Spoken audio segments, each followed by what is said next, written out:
Hello बच्चों, कैसे हैं आप लोग। आई होप कि सब अच्छे होंगे। तो आइए स्वागत करते हैं आपके अपने केमिस्ट्री के ऑनलाइन प्लेटफॉर्म ई रसायन पर।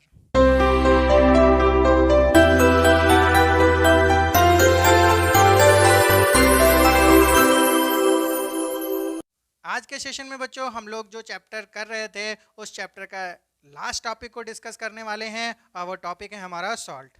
तो आइए देखते हैं बच्चों कि सॉल्ट किसको कहते हैं और कितने टाइप के सॉल्ट होते हैं और कौन कौन से सॉल्ट हम लोग सीबीएसई क्लास 10th के अकॉर्डिंग हम पढ़ने वाले हैं।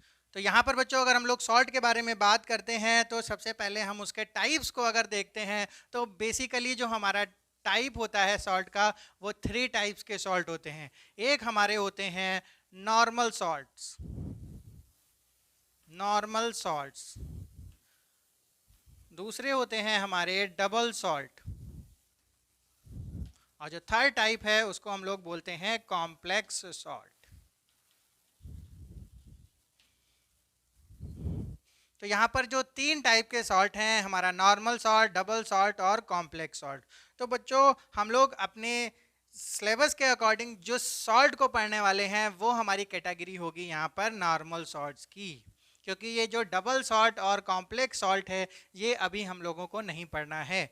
जब बच्चों आप लोग 11th जब आप लोग 12th में आएंगे तो हमारा एक चैप्टर होता है कोऑर्डिनेशन कंपाउंड, तो वहाँ पर हम लोग कॉम्प्लेक्स सॉल्ट और डबल सॉल्ट की स्टडी करेंगे डिटेल में। पूरा का पूरा जो चैप्टर है हमारा कोऑर्डिनेशन कंपाउंड वो हमारा कॉम्प्लेक्स सॉल्ट पर बेस्ड है। तो बच्चों अभी हम लोग कॉम्प्लेक्स सॉल्ट और डबल सॉल्ट के बारे में डिस्कशन नहीं करेंगे। जिस सॉल्ट को हम लोग पढ़ने वाले हैं और जिसको हम लोग सॉल्ट कहेंगे वो हमारा एक्चुअली में कौन सा सॉल्ट होगा, नॉर्मल सॉल्ट। तो हम लोग नॉर्मल सॉल्ट के बारे में और देख लेते हैं बच्चों। तो आइए बच्चों हम लोग देखते हैं कि सॉल्ट को या फिर हम लोग नॉर्मल सॉल्ट को भी कितने टाइप से डिवाइड कर सकते हैं। तो यहाँ पर सॉल्ट की भी हमारी फर्दर डिवीजन हो सकती है जो कि हमारी होगी न्यूट्रल सॉल्ट या न्यूट्रल नॉर्मल सॉल्ट या फिर एसिडिक, और जो तीसरी हमारी डिवीजन है वो है हमारी बेसिक। तो इन तीनों कैटेगरी को भी हम लोग ऑलरेडी देख चुके हैं जब हम लोगों ने न्यूट्रलाइजेशन रिएक्शन पढ़ी थी बच्चों। तो एसिड और बेस से जो हमारे सॉल्ट बन रहे थे तो वहाँ पर तीनों तरीके के जो सॉल्ट्स होते हैं वो हम लोगों ने वहाँ बनाए थे। अगर आप लोगों ने बच्चों chemical reaction of acid and bases को अभी तक नहीं देखा है तो हमारे जो ये वाला पार्ट है उसको आप लोग रेफर कर सकते हैं। तो आइए बच्चों सबसे पहले देखते हैं कि जो तीनों तरीके के सॉल्ट्स हैं वो कैसे होते हैं। तो जब हम लोग सॉल्ट्स की बात करते हैं बच्चों तो हम लोग कहते हैं कि ना तो वो एसिड होने चाहिए ना ही बेस होने चाहिए। तो दोनों का जब न्यूट्रलाइजेशन हो जाता है तो हमारे पास एक कंपाउंड मिलता है जिसको हम लोग सॉल्ट कहते हैं। तो अगर सॉल्ट एसिड भी नहीं होता है और बेसिक भी नहीं होता है तो यहाँ पर जो कैटेगरी आई है इसको हम लोग एसिडिक और बेसिक सॉल्ट क्यों कह रहे हैं बच्चों। तो अब हम लोग अगर डेफिनेशन देखते हैं सॉल्ट की प्रॉपर तो हम लोग यहाँ पर डिफाइन कर पाएंगे कि एसिडिक और बेसिक सॉल्ट्स क्या होते हैं। तो जो हमारे नॉर्मल सॉल्ट्स होते हैं बच्चों वो हमारे आयनिक कंपाउंड्स होते हैं जिनमें अगर हम लोग जिसको वाटर में डिसॉल्व करें तो उसमें से कैटायन और एनायन हमको मिलेंगे। यहाँ पर हम लोग एक एग्जाम्पल लेते हैं, जैसे अगर हमारे पास NaCl है कोई सॉल्ट और उसको हम लोग वाटर में डिसॉल्व करते हैं तो हमको क्या मिलेगा, Na+ या फिर Cl-। तो इस तरीके से अगर हम लोग इसकी डेफिनेशन देखें तो जो सॉल्ट्स होते हैं वो आयनिक कंपाउंड्स होते हैं जो कि हमें देते हैं कैटायन और एनायन। बट एक कंडीशन बच्चों यहाँ पर ये होती है कि जो हमारे कैटायन और एनायन होने चाहिए वो हमारे क्या हो सकते हैं, यहाँ पर H+ और OH- भी हो सकते हैं किसी कंडीशन में, ठीक है। तो लेकिन अगर H+ हुआ तो वो एसिड हो जाएगा और OH- हुआ तो वो बेस हो जाएगा according to the Arrhenius concept. तो यहाँ पर एक कंडीशन लगती है कैटायन और एनायन को मिलने पे कि बच्चों की जो हमारे कैटायन होने चाहिए वो H+ के अलावा और भी होना चाहिए। जैसे केवल H+ हमारे कैटायन नहीं मिलने चाहिए और इन केस ऑफ एनायन सारे के सारे जो एनायन होने चाहिए वो OH नहीं होने चाहिए। यानी बच्चों OH के अलावा भी दूसरे एनायन हमारे पास प्रेजेंट होने चाहिए इन केस ऑफ सॉल्ट। अगर केवल H+ हमको मिल रहे हैं तो वो सॉल्ट नहीं होगा, वो क्या होगा बच्चों, एसिड होगा। और यहाँ पर अगर OH केवल मिल रहे हैं तो वो सॉल्ट नहीं होगा, वो क्या होगा, बेस होगा। अगर इन दोनों के अलावा दूसरे एनायन और कैटायन वहाँ पर मिलते हैं, तो उस कंपाउंड को, उस आयनिक कंपाउंड को हम लोग सॉल्ट कह सकते हैं। ठीक है, तो अगर इसको डेफिनेशन में हम लोग देखें तो हम लोग बोल सकते हैं salts are those ionic compounds which splits into cation and anion, and those cation and anion accepts H plus and OH negative ions.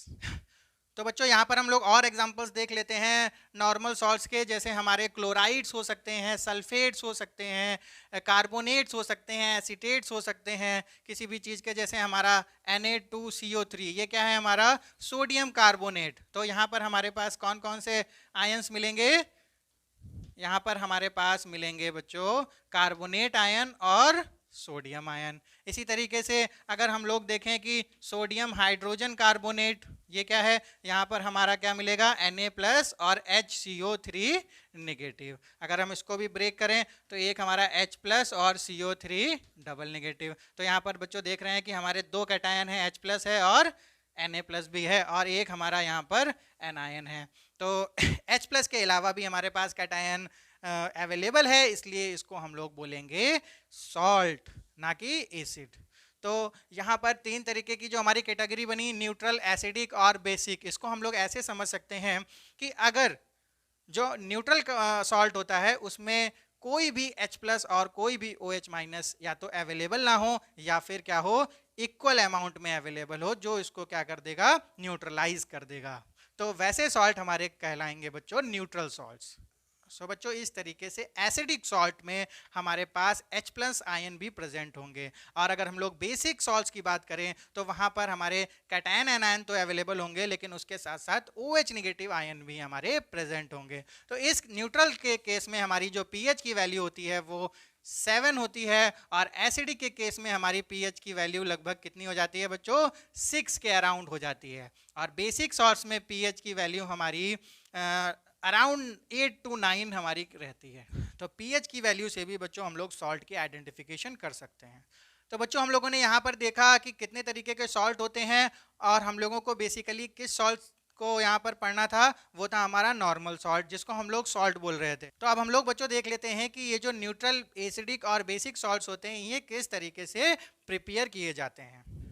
सो बच्चों जब हम लोगों ने chemical properties of acid and bases देखी थी, तो वहाँ पर बहुत सारी रिएक्शंस थी जिसमें हमें एज अ प्रोडक्ट सॉल्ट मिल रहा था। जिस तरीके से अगर हम एसिड की बात करें तो एक न्यूट्रलाइजेशन रिएक्शन थी एसिड और बेस की, जहाँ पर हमको सॉल्ट और वाटर मिला था।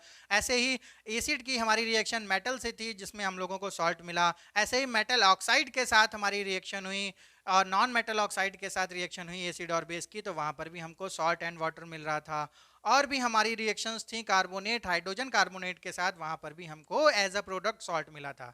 तो इन सारी रिएक्शंस को डिटेल में देखने के लिए बच्चों आपको उस पार्ट को जरूर देखना चाहिए। तो यहाँ पर हम लोग एक रिएक्शन लेंगे जिससे हम लोगों को सारे तरीके के सॉल्ट्स के बारे में, उसकी प्रिपरेशन के बारे में हमको पता चल सकता है। तो यहाँ पर हम लोग न्यूट्रलाइजेशन रिएक्शन की बात अगर करते हैं, न्यूट्रलाइजेशन रिएक्शन की, तो उसमें क्या था, हमारा एसिड और बेस मिलके सॉल्ट एंड वाटर बना रहा था।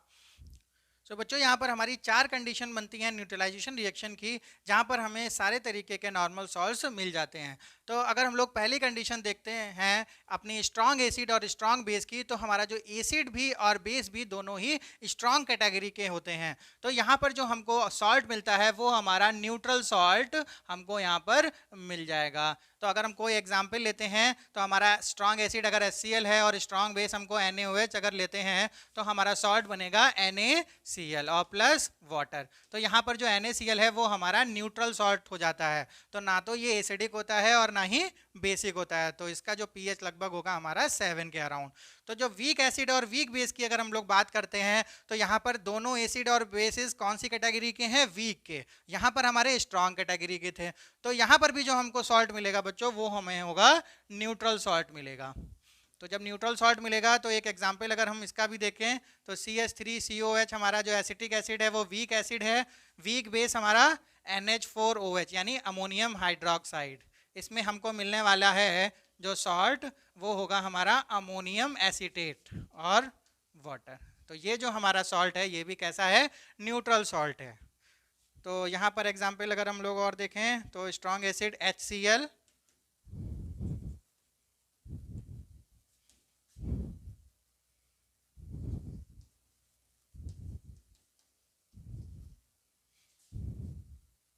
तो इस एग्जांपल में बच्चों हमारा जो एसिड है वो स्ट्रांग है और बेस हमारा वीक है, इसलिए जो डोमिनेट नेचर होगा वो हमारा एसिड का डोमिनेट नेचर करेगा, इसलिए जो हमारा सॉल्ट बना वो कैसा होगा, वो एसिडिक नेचर का होगा। तो ये हमारा जो सॉल्ट है वो एसिडिक नेचर का होगा। इस तरीके से वीक एसिड हम लोग एक एग्जांपल लेते हैं एसिटिक एसिड, या फिर हम लोग कार्बोनिक एसिड भी ले सकते हैं, और यहाँ पर हम लोग NaOH स्ट्रॉन्ग बेस के रूप में लेते हैं। तो यहाँ पर जो हमारा बेस है वो स्ट्रॉन्ग है, तो हमारे सॉल्ट का जो नेचर होगा वो यहाँ पर डोमिनेट करेगा बेसिक नेचर, क्योंकि ये क्या है बच्चों, स्ट्रॉन्ग नेचर है।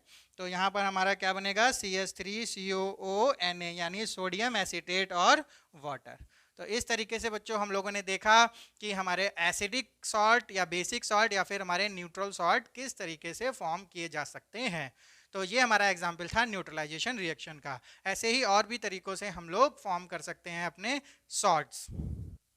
तो आइए बच्चों अब हम लोग देखते हैं कि हमारे जो कौन कौन से सॉल्ट्स हैं जो हमको अपने सिलेबस के अकॉर्डिंग कंप्लीट करने हैं। NaCl जो कॉमन सॉल्ट होता है, और इसको छोड़ के जो बाकी के हमारे जो 5 हैं, तो इनके बच्चों जो हमारी केमिकल प्रिपरेशन है और यूजेस हैं वो हमारे बोर्ड एग्जाम के पॉइंट ऑफ व्यू से इम्पॉर्टेंट हैं सारे के सारे। तो यहाँ पर हम लोग लाइन वाइज देखेंगे कि इनका प्रिपरेशन कैसे किया जाता है और इनके यूजेस क्या होते हैं हमारी डेली लाइफ में। तो यहाँ पर बच्चों NaCl हमारा कॉमन सॉल्ट हो जाता है।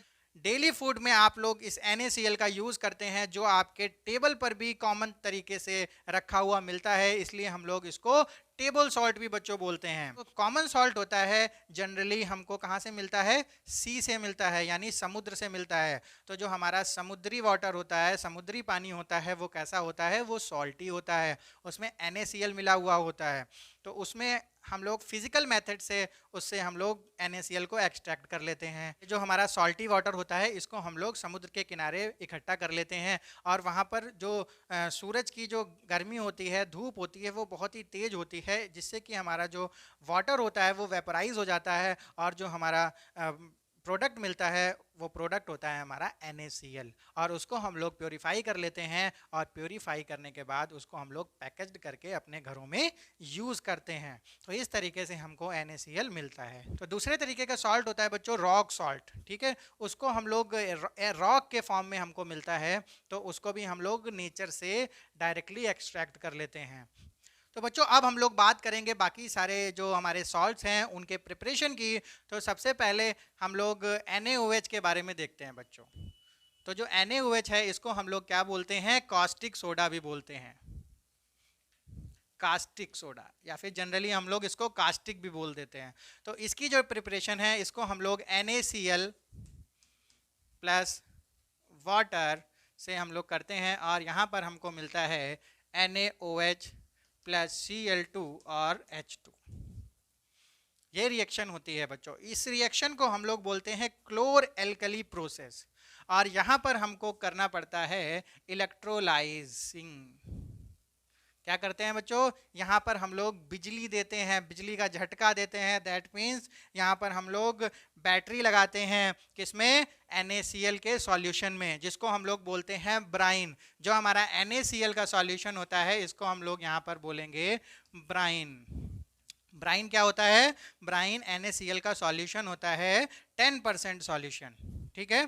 तो यहाँ पर हम लोग जब इस NaCl के सॉल्यूशन में एक कैथोड और एक एनोड लगाकर इलेक्ट्रिसिटी प्रोवाइड कराते हैं, तो एक हमारी इसमें कैथोड है जिस पर हमारा कैटायन आएगा, और एक हमारी एनोड है जिस पे हमारा एनायन आएगा। तो एनायन बच्चों कहाँ पर आएगा, एनायन हमारा आएगा इस पर, और कैटायन आएगा हमारा इस पर।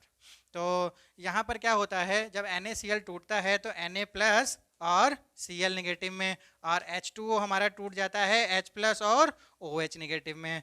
तो जो हमारा कैथोड है, तो यानी एट कैथोड यानी क्या बनने वाला है, क्लोर एल्कली प्रोसेस में कैथोड पर क्या बनता है, कैथोड पर हमारे कैटायन आएंगे, तो हमारे दो कैटायन हैं यहाँ पर H प्लस और Na प्लस। तो इन दोनों के बीच में रेस शुरू हो जाती है कि कौन सबसे पहले कैथोड पर पहुँचने वाला है।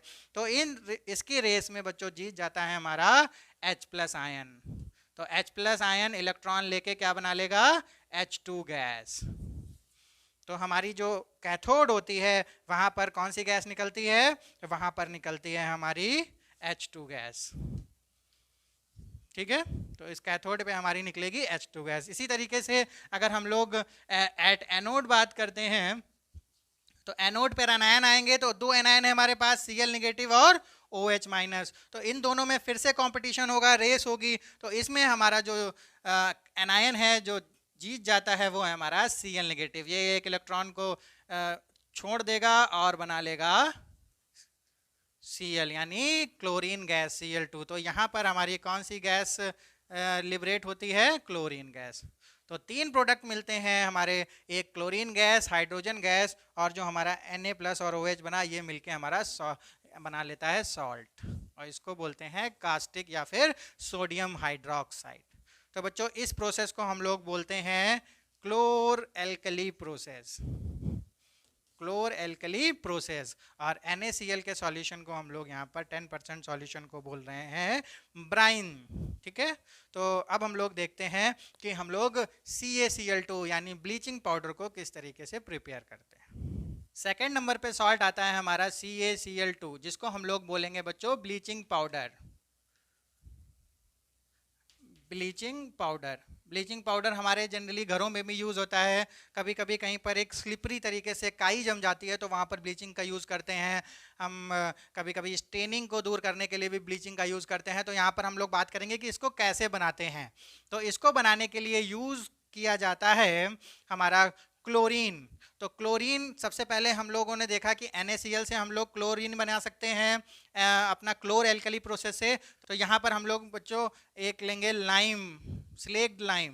क्या होता है? CaOH2, इसको बोलते हैं स्लेक्ड लाइम या हाइड्रेटेड लाइम। इसको हम लोग रिएक्शन कराएंगे क्लोरीन गैस से, जो हम लोगों ने कहाँ से बनाई थी? NaCl की हेल्प से बनाई थी अभी। तो इसकी रिएक्शन करने पर हमको मिल जाता है क्लोरीन यानी ब्लीचिंग पाउडर, ब्लीचिंग पाउडर और प्लस वाटर। तो इस तरीके से हमको यहाँ पर ब्लीचिंग पाउडर मिल जाता है। तो यानी प्रिपरेशन ऑफ ब्लीचिंग पाउडर में हमारी कौन कौन सी रिएजेंट हैं? क्लोरीन गैस और स्लेक्ड लाइम। तो ये हमारी preparation of bleaching powder complete हो जाती है यहाँ पर। अब हम लोग बात करेंगे preparation of baking soda.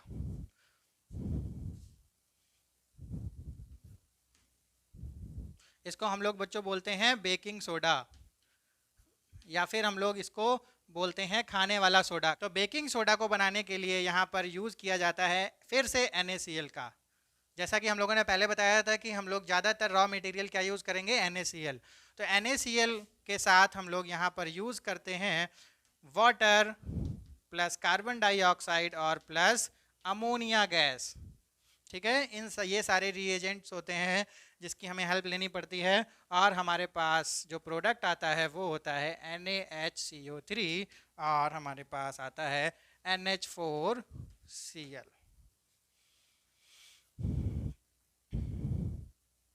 NaCl, water, carbon dioxide और अमोनिया को मिक्स करने पर हमारे पास जो प्रोडक्ट आता है वो है हमारा सोडियम बाइकार्बोनेट या फिर sodium hydrogen carbonate plus ammonium chloride, और ये हमारा है बेकिंग सोडा।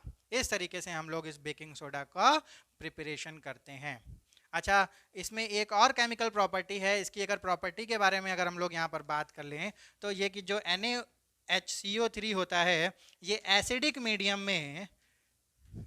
मीडियम में CO2 और H2O लिबरेट कर देता है बच्चों, और हमारा एक सॉल्ट बना देता है। तो होता क्या है कि अगर ये बेकिंग सोडा को अगर हम लोग किसी चीज़ में डालते हैं एसिडिक मीडियम में, यानी किसी भी तरीके से हम लोग हल्के से एसिडिक मीडियम में इसका यूज़ कर लेते हैं, तो हमारा लिबरेट होता है कार्बन डाइऑक्साइड, और इसी की वजह से क्या होता है बच्चों? फ्लफीनेस आती है कि ब्रेड में जो हमारे बेकरी के आइटम होते हैं या हमारा घर में भी अगर हम इसको आटे में यूज़ करते हैं तो वो आटा क्या हो सकता है? वो CO2 की वजह से और फ्लफी बन सकता है। तो अब हम लोग बात करते हैं अपने नेक्स्ट सॉल्ट की। नेक्स्ट सॉल्ट है हमारा Na2CO3.10H2O। इसको हम लोग वॉशिंग सोडा भी बोलते हैं बच्चों। वॉशिंग सोडा को बनाने के लिए हमारे पास दो स्टेप हैं। सबसे पहले हम लोग क्या करते हैं, हम अपने NaHCO3 जो अभी हम लोगों ने बेकिंग सोडा बनाया था उसको हम लोग हीट करते हैं। तो हीट करने पर बच्चों हम लोगों को मिलता है Na2CO3 और प्लस CO2 और वाटर। तो इस तरीके से हमें सोडियम कार्बोनेट मिल जाता है हमें बेकिंग सोडा को हीट करने पर, और इस सोडियम कार्बोनेट को हम लोग रिएक्ट कराते हैं 10 मॉलिक्यूल ऑफ H2O से, तो हमारा एक एडक्ट बनता है, कंपाउंड बनता है जिसको हम लोग बोलते हैं Na2CO3 डॉट 10H2O, और इसको ही हम लोग क्या बोलते हैं, वॉशिंग सोडा। इसको हम लोग क्या बोलने वाले हैं बच्चों, वॉशिंग सोडा। तो एक क्वेश्चन ये अराइज होता है, एनसीईआरटी में भी एक क्वेश्चन पूछा गया है कि ये जो हमारा वॉशिंग सोडा है क्या ये वेट होता है, जो ये हमारे 10H2O हैं क्या इसको ये गीला कर देंगे। तो बच्चों यहाँ पर इस तरीके से इसको नहीं देखा जाता कि अगर Na2CO3 को हम एक बाल्टी पानी लेके उसमें हम लोग डिजॉल्व कर दें तो वो वेट होगा ना। तो इसका मतलब है यहाँ पर जो H2O है वो एज ए सॉल्वेंट नहीं है, ये इसके जो मॉलिक्यूल क्या हैं वो इसमें एडक्ट हैं, यानी इसके मॉलिक्यूल का ही पार्ट हैं। ठीक है, तो ये मतलब पूरे वॉशिंग सोडा के मॉलिक्यूल का ही पार्ट हैं। तो यहाँ पर जो हमारा वॉशिंग सोडा है वो इसको वेट नहीं करेगा, वो इसकी जो केमिकल प्रॉपर्टी में चेंज ला देगा। और अगर इसको वेट करना है तो हमें वाटर एज ए सॉल्वेंट लेना पड़ेगा बच्चों यहाँ पर। ठीक है, तो अब हमारा जो नेक्स्ट बात आती है वो है हमारी CaSO4 dot half H2।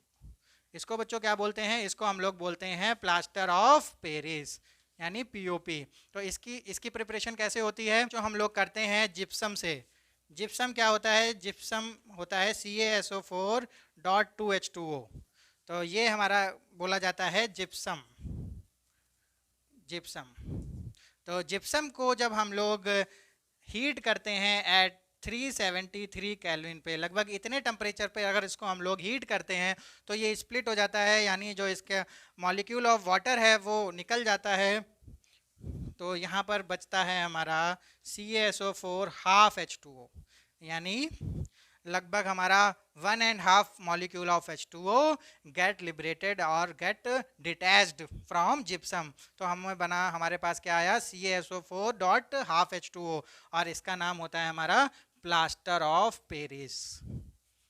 Plaster of Paris. तो बच्चों ये जिप्सम कहाँ यूज़ होता है, जिप्सम हमारे सीमेंट का एक पार्ट होता है। हमारा सीमेंट होता है उसमें जो बेसिक एलिमेंट होता है वो होता है जिप्सम, और जिप्सम की वजह से जो हम लोग सीमेंट में जो अटैचिंग प्रॉपर्टी होती है, यानी दो ब्रिक्स को जो वो इतने हार्डली तरीके से अटैच कर लेता है, ज्वाइंट कर देता है, वो हमारी प्रॉपर्टी आती है जिप्सम की वजह से, और इससे ही हम लोग बनाते हैं प्लास्टर ऑफ पेरिस। तो बच्चों अभी हम लोगों ने देखा कि किस तरीके से इन सारे सॉल्ट्स का हम लोगों ने मेथड ऑफ प्रिपरेशन देखा और किस तरीके से हम लोग इसको केमिकली प्रिपेयर कर सकते हैं। तो अब हम लोग बच्चों देख लेते हैं कि कैसे इनका डेली लाइफ में यूज़ हो सकता है। तो बच्चों सबसे पहले हम लोग देखते हैं यूज़ ऑफ NaOH। तो NaOH को हम लोग बोलते हैं कॉस्टिक सोडा, और इसका जो बेसिक यूज़ होता है वो हमारे वॉशरमैन या फिर हम लोग क्लींजिंग एजेंट के रूप में भी यूज़ करते हैं। और हमारी जो सोप और डिटर्जेंट इंडस्ट्री है वहाँ पर NaOH हमारा बेसिक रॉ मटेरियल है वहाँ के लिए। और हमारी एक इंडस्ट्री होती है बच्चों पल्प एंड पेपर, जहाँ पर पेपर बनता है उससे पहले पल्प बनाया जाता है, तो उसको डिज़ोल्व करने के लिए जो बेसिक रॉ मटेरियल होता है उसको हम लोग NaOH के रूप में यूज़ करते हैं। NaOH को हम लोग बच्चों डाइज और ब्लीचेस बनाने के लिए भी यूज़ करते हैं। दूसरा आता है हमारा CaCl2 bleaching powder. Bleaching powder हमारा बेसिकली ऑक्सीडाइजिंग एजेंट के रूप में काम करता है, जिससे भी किसी चीज़ को डीकलर कर सकते हैं बच्चों। तो ब्लीचिंग आप लोगों ने सुना होगा कि कॉस्मेटिक में भी यूज़ होता है, कि और गोरा होने के लिए लोग ब्लीच करते हैं, यानी मतलब क्या है, डीकलर करने के लिए। या फिर पेपर इंडस्ट्री में पन्ने को जो पेजेस होते हैं उसको और साफ़ करने के लिए भी यहाँ पर ब्लीच किया जाता है, उसे क्लोरीन का यूज़ किया जाता है, तो वहाँ पर भी हम लोग ब्लीचिंग पाउडर यूज़ करते हैं। तो बेसिकली ये ब्लीचिंग एजेंट के रूप में काम आता है इसका, और हम लोग इसको इंडस्ट्री में भी यूज़ कर सकते हैं। अब बात आती है बच्चों बेकिंग सोडा की। बेकिंग सोडा का यूज़ आप सभी लोग जानते हैं कि हम लोग खाने में करते हैं, इसको चीज़ों को प्लफ़ी बनाने के लिए करते हैं, क्योंकि यहाँ से लिबरेट होता है क्या, कार्बन डाइऑक्साइड, जिससे कि हमारे जो फूड आइटम्स होते हैं और प्लफ़ी बन जाते हैं। और इसका जो दूसरा यूज़ है, इसमें से जो CO2 रिलीज़ होती है, तो CO2 का जो एक और यूज़ होता है हमारा आग बुझाने के लिए, तो एज अ फायर एक्सटिंग्विशर भी ये हमारा बेकिंग सोडा काम आता है। बेकिंग सोडा के साथ यहाँ पर एसिड को अगर रिएक्ट कराते हैं तो हमारी CO2 लिबरेट होती है, जिससे जो है फायर एक्सटिंग्विशर बनता है, उसे हम लोग सोडा एसिड फायर एक्सटिंग्विशर भी कहते हैं। तो बच्चों इससे रिलेटेड एक एक्टिविटी भी आपकी NCERT में दी गई है। तो यहाँ पर नेक्स्ट है हमारा Na2CO3 10H2O, इसको बोलते हैं वॉशिंग सोडा और ये हमारे वॉशिंग पर्पस में काम आता है बहुत ज़्यादा। लास्ट होता है हमारा प्लास्टर ऑफ पेरिस। तो बच्चों सभी लोगों को पता है जो हमारा प्लास्टर ऑफ पेरिस होता है, ये जब बोन्स हमारी फ्रैक्चर्ड हो जाती हैं तो डॉक्टर्स इसका यूज़ करते हैं प्लास्टर करने के लिए, और इसको हम लोग अपनी सीलिंग की डिज़ाइंस में, यानी जो हमारी रूफ टॉप होती है या जो रूफ होती है उसको अंदर से डिज़ाइन बनाने के लिए भी इस POP का बहुत ही फ्रिक्वेंटली यूज़ किया जाता है। तो ये सारे जो सॉल्ट्स होते हैं ये हमारे डेली रूटीन में बहुत काम आते हैं। तो ये सारे जो यूजेस हैं वो आपके एग्ज़ाम पॉइंट ऑफ व्यू से भी इम्पॉर्टेंट हैं, क्योंकि बच्चों NCERT में इस सारे के सारे यूजेस जो हैं उसके बारे में डिस्कशन किया गया है। तो यहाँ पर बच्चों सॉल्ट टॉपिक के बारे में जो क्लास थी वो कंप्लीट हो जाती है, और आई होप कि आपको ये क्लास बहुत इंटरेस्टिंग लगी होगी। तो बच्चों अगर आप लोग नए हो इस चैनल पे तो इस चैनल को तुरंत सब्सक्राइब कर लीजिए और वीडियो को तुरंत लाइक कर दीजिए। तो ये जो टॉपिक था हमारा इस चैप्टर का लास्ट टॉपिक था। अब हम लोग मिलते हैं अपने नेक्स्ट चैप्टर के साथ। तो बच्चों thank you for watching this video, और टिल देन बाय बाय।